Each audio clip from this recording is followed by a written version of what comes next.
Yeah, I had a turning point. I was really good friends with my manager. I still am. He's retired. I think he's living in Hawaii. Hi, Rick, if you're listening. I was in 24 years old. I had just been at Robert Half for a couple of years. I was good, above average. Okay, I was above average, and Rick sat me down and said, "There's a recession happening, and if you are not amazing, you could be impacted. And this isn't just a conversation at this company. This is a conversation happening all over the place." And this was like right around 2008. Paul, I didn't even know what a recession was. It's a real learning experience. He's the one that kind of gave me the warning, and then the fear comes out, right? Like, oh, I'm going to lose my job. I am newly married. I have a mortgage. I don't want to be fired. And so once the fear settled, I remember it as plain as day, Paul. I went home and I had a conversation with my husband, and I was like, look, I'm going to do everything I can.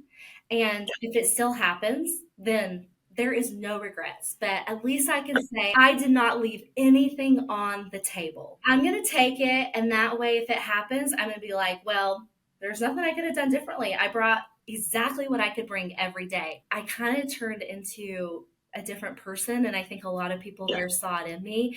If a client called in with a job order, which was happening fewer and fewer times, I didn't lose it, Paul. I was as creative could be, but I did not lose that job order. Yeah, I mean, I was president and chairman's during a recession, right? There was fewer people, but I was still competing. I mean, there's 14,000 there now, but there was 11,000 producers when I was there. It was tough competition, but I really enjoy people. Like, I get energy from people.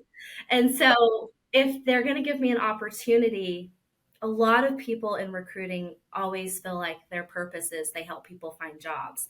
And that is an incredible benefit, Paul, and I'm all here for it. But my purpose, I have an executive or a hiring manager or whatever level of person of authority coming to me and saying, I have a problem. I need you to be the solution. And if you can over deliver and make me look really good and justify this business decision, you and I are going to have a good partnership. And man, Paul, I love that challenge. That's my purpose. I love recessions. Number one, it takes out some of our competitors, right? It shows people how tough they are. If you can't have a business conversation with an executive about how hiring this person is going to drive revenue, protect revenue, and be multiple, right? A lot of times during a recession, we go from a lot of the direct hires, executive searches, which you still have those peppered in, but our contract and temp staff usually shoot through the roof. And I'm okay with that